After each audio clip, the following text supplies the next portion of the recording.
So I'm not going to really say much more about them, except I'm just thrilled to have them both here. And I think we're starting with Doug Wildman with Friends of the Urban Forest, followed by Gail Church at Tree Musketeers. So a round of applause for them, please. Thank you, Chuck. Are you going out that way? Okay. I've got a lot of points to cover today, and you can hear me okay? Well, our organization, I thought first I'll share, there's so many different organizations, and to know what they do in a given year, it gives you a sense of scale. Friends of the Urban Forest 2015-16, let me just quickly go through this. Over 1,200 trees we planted with 60 different planting events. That's kind of rough. We have all sorts of planting events. But we pruned roughly, Allegra, 4,000 trees, or touched 4,000 trees. We had 1,200 unique volunteers, 200 of which were returning volunteers, trained up 20 community foresters in a 5-week program. We had 6 arborist apprentices, and I'll go into that a little later, and 14 interns, student interns. Utilizing our 7 field staff and 9 support staff, 4 of which are part-time, $2.3 million budget. Snapshot? Okay. Why do we even use volunteers? Sometimes it drives you nuts. I mean, we know that grants and donations, it keeps those dollars. It's cheaper to use volunteers. But, can you just have all those people planting trees and plant more trees with trained staff that know how to do it? There are lots of reasons for it. Can anyone throw up their hand and just say, give me an idea. Why do we use volunteers? Yes? Community education. Awesome. Another. Saving money. Yeah, well, we got that. We know that. Civic pride. Civic pride, yeah. Yeah, certainly building community. And we're going to talk about that. A little bit was touched on with, climate change. We certainly have the potential for emergencies, whether it be storms. Resilient neighborhoods, cities are talking about. In fact, the next few days, there'll be talks on this. I just saw the agenda. Resilient communities. Grassroots advocates, right? So those are your folks that are going to email your elected officials and advocate for your cause, and I'll go into that a little bit later. Increasing your capacity to care for trees, kind of important. A storm again.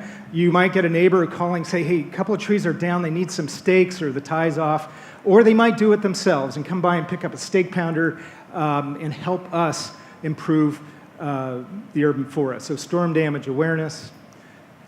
Data collection, urban forest maps and ways to ping us, let us know that there are issues in our urban forest that we don't know about. We might say, hey, we'd love to find out about the anthracnose on the Chinese evergreen elms. And can you let us know if your elm has any sign of it? That might be a way to get information. Also, think about this. I heard this years ago, the gateway drug. It's easy to plant trees with our organization. It's just fun, and it's the beginning of volunteerism and environmentalism for many people. So think about it that way. Volunteers are important. So that's a little bit of background. Here's the lessons learned. I'm going to go through 4 points really quickly. Your field staff are key. They interact with volunteers. They're spending hours in the field planting trees. They can't be like droney and like, yeah, we need a few more trees. Boring. Volunteers enjoy the experience of planting trees, but they're also aligning and identifying themselves with the individual that is running that planting day, or tree care day, or sidewalk landscape day. So efficient workday startup, just reduce the chaos. Inevitably, there are tons of people coming all at once. And how do you deal with them efficiently so they're not feeling like, I'm waiting to plant a tree? A lot of people talking up there. Sometimes the elected officials want to come and we invite them, but sometimes those people just want to plant trees. Educate volunteers about your organization. Education. I mentioned that just in the stand-up mic. Hearing Cindy talk about when you're advocating, you have to know something. You have to know something about that issue so they can advocate appropriately for your cause. And then have a variety of clear, consistent volunteer opportunities, right? You have a clear scope of work, you have consistent, every Saturday we have a tree planting, and lots of different things, whatever they are. So first one, staff, really key. Your volunteer coordinator, some groups are large enough to have them, where they just focus on onboarding large corporate groups or individuals, onesie-twosies, to align them with an upcoming event. But inevitably, working with the staff, and the volunteer coordinator, if you have them, can lead to this amazing volunteers. Volunteers that are able to do multiple things for you. And yes, having food, having beverages is really wonderful. It's really important to an experience that, these folks are coming out to learn more about you, but, efficient check-ins.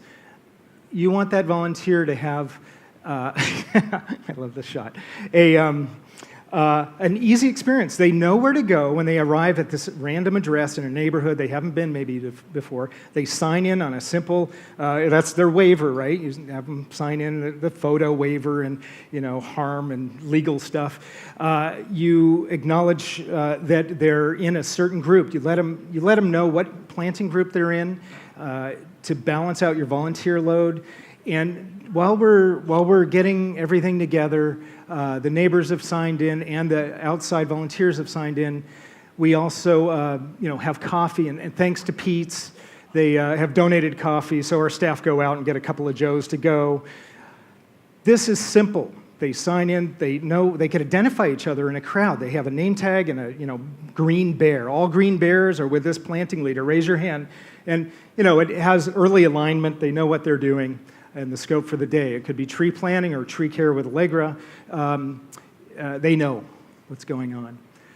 So educating volunteers about your organization, it is key to train up your advocates, have them know a little something. About 2 years ago, a little short of 2 years ago, we knew that November 2016 we were going for this ballot initiative, and we knew that without our members, our volunteers, without them knowing a little bit more about our organization, to know about our urban forest master plan that was just finished short of 2 years ago also, coming up with solutions to improve the urban forest. If they didn't understand a little bit of that and understand what the measure might look like to have a property tax to support the care of trees, they wouldn't really understand. So we had these sessions where they learned about it. And then 2 weeks ago, literally, in City Hall, the supervisors had a full board meeting. They voted unanimously to place on the ballot in November 2016 a measure. We're defining that now on the ballot. So huge success. Who got those emails? Just raise your hand. I know we sent out tons of emails, but it was kind of exciting. And then it was Nancy Hughes that brought up our City Hall lit up with green lights. So often, if the Warriors, or even though they're not San Francisco, blue lights and gold, or our City Hall was lit up with green. It was very cool. So advocating and our elected officials. So education goes a long way, and those are excited volunteers leaving City Hall. And did anyone participate with the online webinar from Arbor Day Foundation about 2 months back? It was talking about volunteer management. Anyone listen in on that? Okay, good. Kyle in our office did a great presentation, but hit on some of these points where volunteers need certain things, right? I just mentioned, clear, what is the scope of work? Yeah, for 4 hours we're planting trees, then we meet up for a potluck. Clear, they know it. Tree care, for 3-4 hours we're going to meet here, do tree care, then meet back at this pub or buy some food and get you some beverage. The consistent is important because volunteers say, I only have Wednesdays I could volunteer. I have an alternative job, so what do you have on Wednesday? And, Allegra has a pruning Wednesday. My God, I could spend my morning and help prune trees. So what are the opportunities? Let me quickly go through it. Yes, we do tree planting. Yes, we have understory planting. We're depaving and doing sidewalk landscape. Tree care, of course. All three of these things we do both on Saturday and weekdays. Weekdays. Corporate volunteers, good thing, right? They're not coming out on the weekends generally.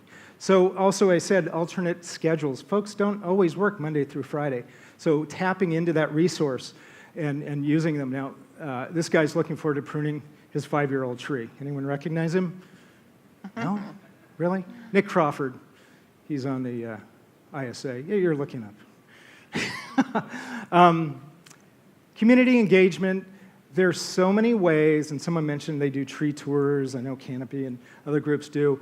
But I talked a little bit about Chuck did, triage, and he's intrigued by it. Well, we are too. We can capture corporate workdays well. If have anyone ever gotten a call where you've got 100 people wanting to volunteer on a day, what are you going to do with them? You only have 30 trees at planting, and anyone ever get that call, especially from a larger organization passing down the potential grant that may come with that volunteer group? Exactly, 10, 20, 30, 40, 50,000, it depends on the group. Yep. So there's a benefit to corporate workdays. You're hoping to get money out of them. In fact, you should get money, and that should be up front in your discussions. You're making an event for them, and we do triage. We might have 75 to 100 people roaming streets in small groups of 3 to 5 and a bucket of tools, putting up new signs, adjusting hardware. We don't do this that often. We've done it a couple times successfully with Visa and not Twitter. Was it Twitter? Salesforce and Twitter, okay? So we're trying to engage those tech companies and engage them as volunteers and money. Corporate workdays, neighborhood coordinator, just the point person that gets a planting on the schedule. They're usually outgoing, knocking on doors, meeting neighbors. Had that for 35 years. Green Christmas is a program that's seasonal, and often people have time off around the holidays. You wouldn't believe it, but they can help bring the trees out to our tree lots. Tree tours are one of the great gateway volunteer membership thing, and a lot of our tree tour attendees are also donors, and some become high-end donors, which is fantastic. The urban forest map, version 2.0 is up now. We're putting sidewalk landscape on it and trees. You could engage some by looking at something a little more technical, and they could play with it and have some fun. BioBlitz was actually brought up. Griffith Park did a BioBlitz, right? You look at animals that are in there, take a snapshot of time, and that engages people that are maybe interested in animals. So many ways to engage. Training, your short 1Z, 2Z pruning workshop, a longer community forester program, which is 5 weeks, 1 weeknight and 1 Saturday in the field. Our arborist apprenticeship program, it's about 2 years old. They are paid, and it is funded through different grants, but these individuals are either 6 months or longer working with us, trained up, and they're actually from gang violence through the SF General Hospital, which is fascinating. It's really neat to work with them. Some of our best, coolest people. Allegra, you'll talk tomorrow about that a little bit. Okay. Even though they're paid, they work with our interns. These are interns that are college students.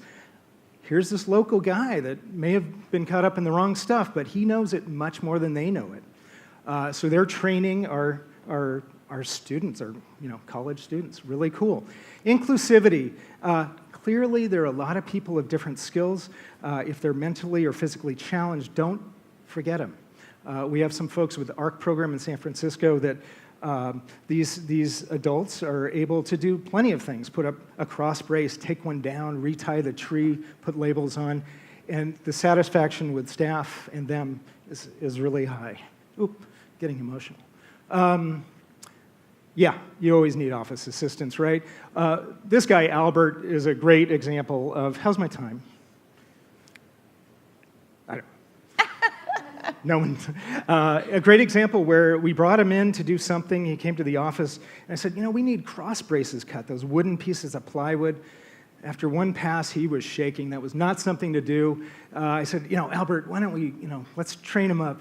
And so he became a community forester, planting leader extraordinaire. Tough cookie to work with, but, good man.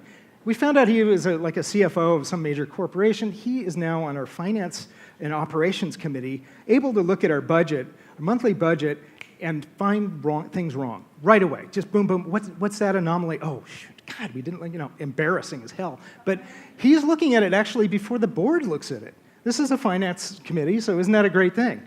Volunteers. Advocacy we briefly talked about. I'm not going to go there right now. We'll just keep going. So again, it's a variety of clear, consistent volunteer opportunities. Those were some of ours. And then you have all these events. How does anyone find out about them?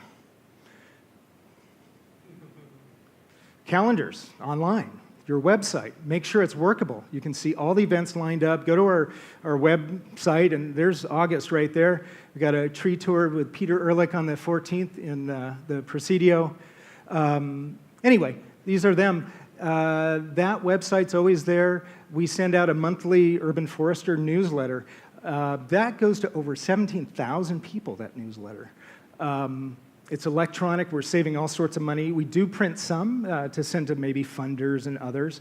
So that's really good. If you look at the bottom left, upcoming FUF staff events, so that picks up the events calendar right there. And they're all, you could click on them and open it up and find out more information. So really quickly, note that your volunteers are proud of their affiliation with you, and that those little cross braces I keep talking about are one of the biggest forms of advertisement. We know that. Our logo appearing everywhere is really important. They can say, we were at that planting in that neighborhood. I didn't plant that tree, but oh, that must have been from another group that was planting that day. Our barricades go over the fresh cut in the sidewalk, saying Friends of the Urban Forest. I think we need to buy more of those. I think our contractor's name is on the majority of them. But it announces that a Friends of the Urban Forest tree will be planted, and then after the tree's there, these signs go up. And simple events for your volunteers.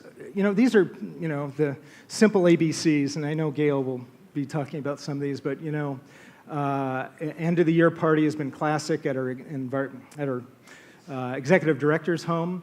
And then we certainly have an end of planting, end of event potluck, sometimes more successful than others, but we might bring additional food if that's not coming from the neighbors. But our tree care, after finishing, can converge on that site and meet up with a planting group. They've been doing tree care in that neighborhood. And it's just a nice way to debrief for your volunteers and then have talk time with the new clients of trees, reminding them that they have to water. And lastly, the meetups. If you just call an event at a good little restaurant or pub and invite volunteers. And the best thing about that, you don't have to clean up. And clearly you'll have, you could increase the amount of food, you could buy more beverage, you could do all sorts of things. It's very easy. And if no one comes, which can happen with, we were talking about that, forget throwing parties. Volunteers just want to plant trees. So if they don't come, your staff is going to have a good time. It's a great bonding experience. So it is a part of your budget, is that little expense. Just celebrate achievements and, draw attention to what they've done, the volunteers. And really, that's it. Do we save questions for after, or? Mm-hmm. Let's let Gail chat, and then we can Sure. do questions. Okay. Great. Thank you. Thank you. There you go. Do you know this? Pardon? So backwards, forwards, blank. Uh-huh. That's very. NSA at work here.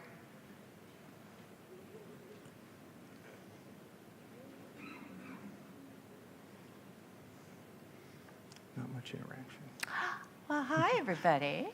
So he covered many of my points, so I might even be within my 9 minutes here by the time we get on. Ooh. I'm first going to frame up just a little bit about Tree Musketeers. First of all, one big difference is we don't have a $2.3 million budget. And, I'm sorry? I didn't. It's usually around $500,000. So considerably smaller. So Tree Musketeers was founded by this third grade Brownie troop back in 1987 when they planted Marcy the Marvelous Tree, and they were so inspired by learning what this single tree could do for the environment that they sat there with mud all over them from head to toe and dreamed up the business plan by which we still operate today. So 29 years have gone by. What they went to work doing immediately was galvanizing the community behind their urban forestry and recycling programs. And they recruited little kids and big kids and adults and members of the city government. And in our hometown program, we focus on youth leadership, urban forestry, and public education. And then as people heard about these children in El Segundo, California, taking the environmental lead, they began calling from all corners of the country, wanting to know how to replicate what we were doing. And so a hotline was born. And then people started calling, asking for our youth leaders to come and speak. So a speakers bureau was born. And as these little groups emerged around the country, the Partners for the Planet Network was born. And Marjorie mentioned that earlier, and you can find out more about it by talking to her during our break. Here's pictures here of us in Guaymas, Mexico, which is our sister city, foresting a middle school campus there. And this one is in South Korea. One of our youth leaders did a speaking tour of schools in South Korea. And in the dead of winter, they managed to thaw out some ground and plant a tree. So currently, the focus of both our programs is our 3x3 campaign, aiming at 3 million kids planting 3 million trees worldwide to fight global warming. We're at about 1 million trees on 5 continents. But what we're going to talk about is our hometown program and volunteer lessons learned. This is our youth management team. This is the body that oversees our day-to-day operations and makes all of our program decisions and manages and leads our projects. We have a very small staff of 5 people, and we have job descriptions that have been passed down to us. We hold down the fort during the day when kids are in school. Otherwise, it's a place where kids are boss. So, lessons learned about volunteerism. So, I've had a couple of different emerging groups call in the last 6 months or so and say, where do I find volunteers? So here's a little bit about that for those of you who might wonder that. We get people from the courts. Folks who don't do anything horribly bad get assigned community service, and they need to go perform it somewhere. Our program is particularly for kids, though we get an occasional adult with a DUI or something. So you can find out about how to get on the docket with the court community service people, and then they send you kids or people. We do a lot of local outreach, the standard stuff that Doug was talking about and that probably you all do. And a lot of online outreach using electronic bulletin boards and Twitter and other social media and such. School community service coordinators are people at high schools primarily, but sometimes middle schools, who refer kids out because most schools nowadays have a graduation requirement of community service. So that's a good place to find volunteers. Service clubs, of course, youth or otherwise, Kiwanis, Rotary, that sort of thing. We have a lot of corporate friends, and we get numerous corporate service projects each year, and demand an honorarium from them for the pleasure of doing that. Do we have other ideas that anybody else got? Churches. Excellent. Hadn't thought of that. Make a note, Charming. And here is the last one. The Workforce Investment Board has millions of dollars from the federal government to put hard-to-place people back to work. And our local Workforce Investment Board, one-stop placement center, we get interns from them every year, youth interns. They pay them, we provide the work. So it's like an ideal circumstance. So here is, I don't know if everyone has various levels of leadership for their volunteers. I think very often we have volunteers who come for tree planting and care, and then we have board members, and maybe nothing in between. So our founders devised this leadership program. So we have, youth and adults. Probably 50% of our volunteers are adults. So the organization is by kids. They're the decision makers, but they don't do all the work. And on the right side, we have the opportunities for youth. So Charming mentioned our lead courses. Our summer lead courses are about wrapping up, but that's the gateway drug for leadership for kids at Tree Musketeers.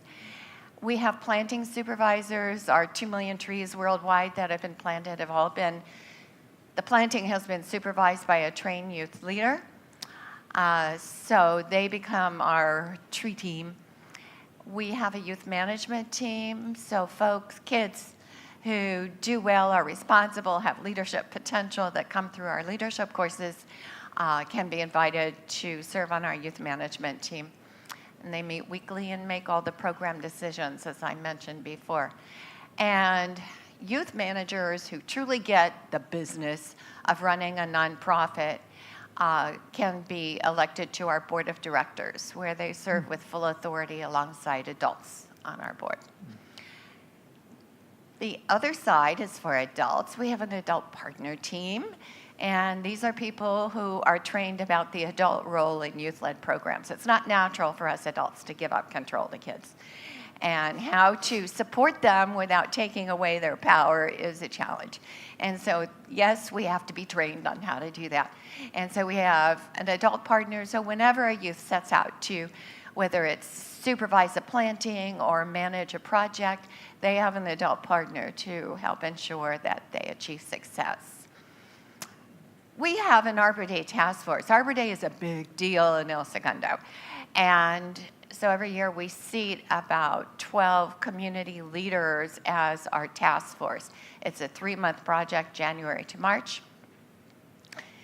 They raise money, they handle logistics, and generally help present the Arbor Day celebration, which is usually 300 to 800 volunteers. And it's our biggest fundraiser of the year. We usually make about $50,000 profit on presenting Arbor Day. And then we have advisory directors, so people who intimately love and care about the organization and have skills and talent and resources to share with us, who just can't take a board seat, are invited to serve as advisory directors. And so their names appear along with the board members, and they add additional diversity and scope to our board without them actually having to be board members or us actually having to spoon feed them as we do our board members. And then, of course, there's the board of directors. We aim, though we're not always successful, at having about 50% of our board members be adults and 50% be youth. Very often there's more adults than youth. And very often serving on our board of directors is not necessarily everyone's cup of tea, because there's this whole youth leadership thing, of course, that people have to deal with. So does anybody else have leadership roles different than these for your volunteers? Nope. Okay. So here is a new lesson learned in the Great Recession. So in 2009, we had 2,800 volunteers. The recession hit.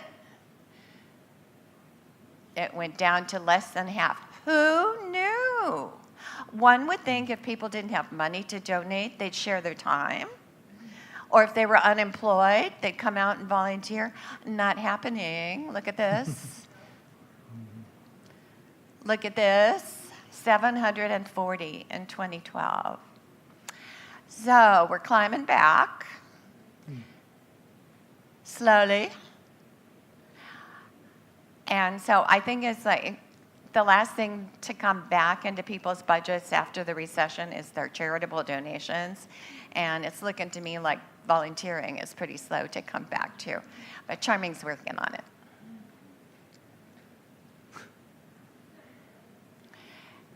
I remember the days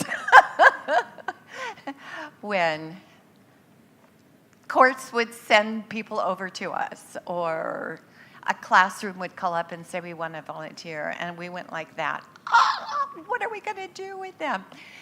And so actually, I won't go into it at much length because Doug did talk about it. You actually have to staff for it. It costs money to have volunteers. if you're a completely volunteer-driven organization, you still have to staff for it. Somebody among your volunteers has to schedule themselves and be ready and equipped to deal with volunteers. And the regular schedule, as Doug mentioned, is critical. And if you find yourself having volunteers but not really knowing what you're going to do with them, then maybe you don't have enough work and you need to slim down your volunteering schedule. Be organized and start on time. Don't let a nightmare like this happen to you. This was Arbor Day 2008. 800 volunteers showed up. But we knew they were coming, and these people actually are checked in. They're standing there listening to speakers at the opening ceremony, and we learned from that not to do an opening ceremony because they wanted to go to work. They did not want, look at their faces. They're not interested in standing there. So we have devised a method of processing people quickly and sending that group out to their work site. And then for Arbor Day, when we have hundreds of people like this, when they come back, we then give them pizza and have a closing ceremony. So while they're eating, then they listen to the speeches. So that has worked for us. Call it Earth Day. So Arbor Day is the big deal for us in March, right? And a few years ago, we decided that we have some large areas that we care for 1,400 trees that we have planted, and we need more help. So we decided to start observing Make a Difference Day in October. And people came to that. We thought, oh, that's cool. And so some years ago, we stopped celebrating Earth Day because in March, we had just done the big to-do with Arbor Day. And the next month, we were just really not ready to do another big event, so we started doing other things on Earth Day. But this year, we thought, let's try it again. So it was a regular tree care Saturday, and we called it Earth Day. Instead of 15 people, 160 people came. No lunch, no T-shirts, no speakers, tree care day. So, call it Earth Day.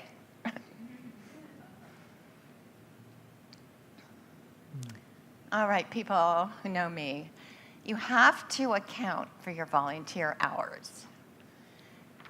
You can't just have a file full of sign-in sheets and count it up and fill in the blank on your grant reports. You have to put it on your books. If you're calling it money on your grant reports, it's money.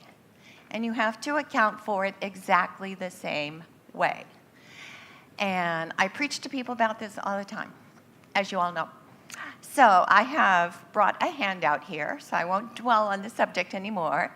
If you would like to pick one up, you are most welcome to. That talks about in-kind accounting, which includes the volunteer hours. And I also brought a handout about Get Involved. This sort of describes the various volunteer positions that I mentioned earlier. If that would be at all helpful to you, I have some brochures here. And I guess the biggest lesson learned, and Doug alluded to this, is that it actually takes a village to care for and nurture and recruit and retain our volunteers. So from the person who answers the phone to the board members who cut through some of the red tape and make it easier to have volunteers participate. It's not just about having a volunteer manager. And so with me today, Charming, stand up, is our volunteer manager, and Marjorie, stand up, is our outreach manager. So if any of the things that I've mentioned sort of piqued your interest and you want to know more about it, talk to me about in-kind accounting, talk to them about everything else. And thank you so much.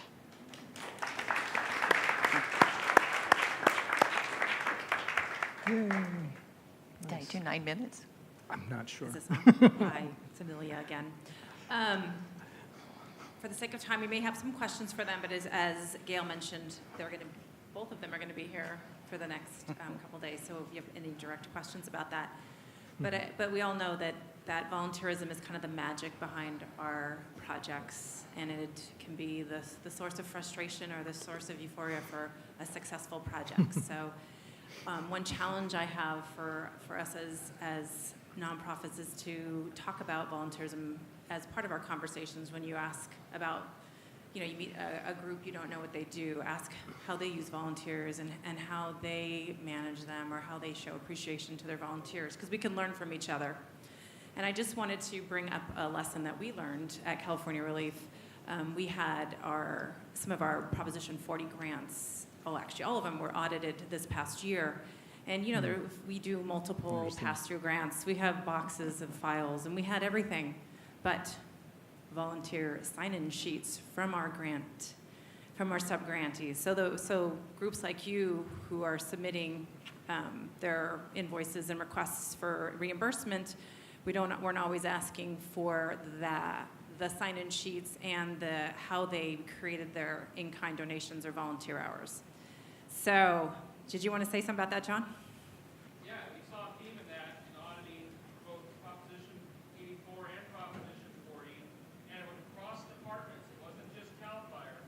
It was CAL FIRE, Natural Resource Agency, and others, that auditors are looking for volunteer hour accounting.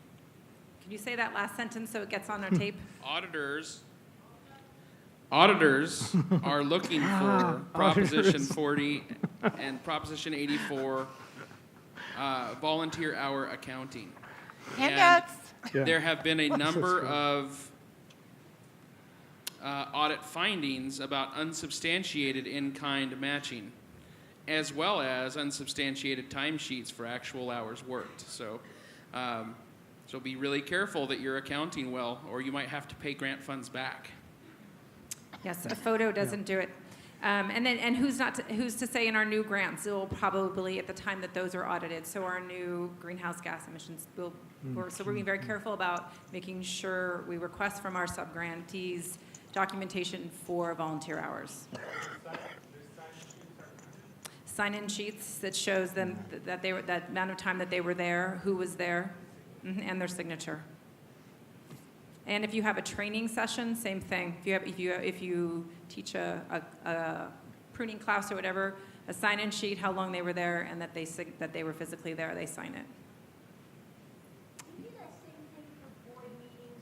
Other organizations do it for board meetings? The question is for board meetings. At California Relief, we keep a chart that shows our board of directors volunteer amount of time that they. So the sign-in and then. God, we don't. Yeah, well, actually, we approve it at That's our really good. minutes. In our board meetings, we approve them at the minutes. Yes. It's me, Cindy. This just came up in the audit too, and what they also said was, how do we prove how much our board members are worth? So seriously, because we're not charging at the digging rate, right? When volunteers are out there, we're saying $23 dollars or $28 an hour. So when you've got skilled volunteers, such as board members, giving you the benefit of their expertise. So what we're literally supposed to do now, going forward after this audit, is we're supposed to have a piece of paper that comes from the board member that states a little statement about what their skills are and what the amount of money is their Their hourly billable rate. rate. Wow. Or you could just use the standard rate. Not a flat rate anymore. And you might have a lawyer that earns a lot of money. I think the lawyer that we had on one of our committees was the one that flagged them because they earn a lot of money. So, and I'm sorry, what were you going to say? I didn't say. I said it. Or to make your life simple, you can just use the standard volunteer rate. Because if I'm out digging a hole, I'm worth Right. way less than a 10-year-old or your lawyer, so it averages out Right. if you just use the standard rate for But- everybody. But let me be clear, though. There's a difference between somebody digging and getting the volunteer rate at $23 an hour, or if you have them on an advisory committee or on your board and they're not digging. When they're You using can their choose skills. to make a difference. You don't have to. You You don't can have to, put the but- standard rate for everybody to make Yeah, your life okay. simple. What the standard rate is? What could is look- it now, Charming? There's a state rate and there's a federal rate. Exactly. Yeah. That's the federal rate. So yes, just as long as you're consistent. All right. So we have a speaker who's coming up now. I don't want to cut into their time, but I do want you to remember your challenge to talk about volunteerism. And I know there are some very interesting groups out there that use some non-traditional forms of volunteering. Yes? You come up to a mic, then it will get captured.